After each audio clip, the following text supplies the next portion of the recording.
আমি ইতিমধ্যে দাঁড়িয়ে আছি ঠাকুরগাঁও সদর উপজেলার রুইহাট টাঙ্গন ব্যারেজ যে কমলা বাগান রয়েছে, মালটা এবং কি কমলা বাগান, সেই কমলা বাগানে স্থানীয় জয়নাল আবেদিন নামে একজন ব্যক্তি এই কমলা বাগানটি গত বছর করেছিলেন।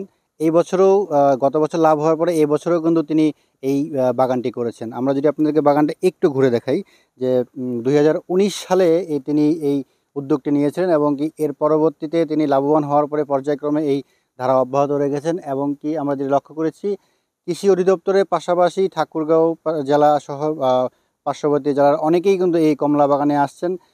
তাই যে মনোমুগ্ধকর যে একটি পরিবেশ রয়েছে এই পরিবেশটি এখানে উপভোগ করছেন। অনেকে এখান থেকে কমলা কিনে নিয়ে যাচ্ছেন, সেই সাথে সাথে এখানে তাদের যে সময়টা আছে সেই সময়টি এখানে তারা দিচ্ছেন। আমরা লক্ষ্য করেছি যে বিশেষ করে শুক্রবারে ছুটির দিনেই সবথেকে বেশি দর্শনার্থী কিন্তু এখানে আসছেন এবং কি কমলা নিচ্ছেন, এখানে তারা সময়টি দিচ্ছেন। একদিকে যেমন দর্শনার্থীরা এখানে আসছেন, অপরদিকে আমরা লক্ষ্য করেছি যে যে দর্শনার্থীদের পাশাপাশি এই কমলা বাগানে অনেকেই কিন্তু কাজ করছেন এবং এই কাজ করার ফলে তাদের সংসারে কিন্তু অনেকটাই সচ্ছলতা ফিরেছে। আমরা যদি একজন এখানে কাজ করছেন, আমরা একটু তার সঙ্গে যদি একটু কথা বলি, কতদিন থেকে এখানে কাজ করছেন এবং কি এইখানে কাজ করার ফলে যে পারিশ্রমিক পাচ্ছেন তা দিয়ে আপনার সংসারে কেমন উন্নতি হয়েছে বলে আপনি যদি একটু জানাতেন আমাদের। 2 বছর জয়েন হয়েছি। উনি যে বেতন দিচ্ছে আমাদের সংসার খুবই ভালো চলতেছে। যে আপনারা আসবেন, উপভোগ করবেন এবং বাগান দেখে যাবেন, বাস এখান থেকে আপনারা পর্যাপ্ত পরিমাণে ফল সবাইকে উপভোগ করার জন্য, খাওয়ার জন্য ওনারা দিচ্ছে।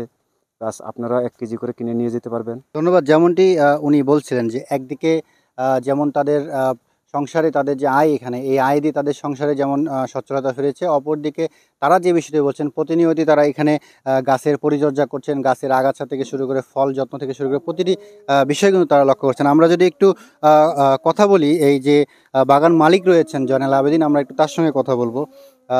আপনি এই বাগানটি কবে করলেন এবং কি এই বাগানে কি পরিমাণ খরচ হয়েছে, সেই সাথে এবছর আমরা যতটুকু জানতে পেরেছি গত বছর আপনার 5 টন ফল এখান থেকে উৎপাদন হয়েছে, এবছর কি পরিমাণ ফল উৎপাদন হবে বলে আপনি আশা করছেন? আমি আশা করি এবছর 10 টন পরিমাণ আমি কমলা এবং মালটা পাবো এবং গত বছর আমার বিক্রি হয়েছিল 5 থেকে 6 লক্ষ টাকা। এবার আশা করি আমি 10 থেকে 12 লক্ষ টাকার কমলা এবং মালটা বিক্রি করতে পারবো এবং আমার বছরে খরচ হয় 2 থেকে 3 লক্ষ টাকা। সব মিলিয়ে আমার হয়তো বা 10 লক্ষ টাকা বা 9 লক্ষ টাকা আমার লাভবান আমি হতে পারবো এই বছর। তা আমার আহ্বান থাকবে যারা বেকার যুবক আছেন, আমি একজন চাকরিজীবী, আমি অবসরকালীন সময়েও যদি আমি এটা করতে পারি তাহলে এদেশে যারা বেকার যুবক আছে তারা কেন পারবে না? তারা কেন 5 লক্ষ 6 লক্ষ টাকা দালালকে দিয়ে তারা বিদেশে যাবে? সেই টাকা যদি এখানে যদি তারা আশেপাশের জমি যদি লিজ নিয়ে যদি তারা করে তাহলে বছরে তারা 5 থেকে 6 লক্ষ টাকা ইজি ইনকাম করতে পারবে।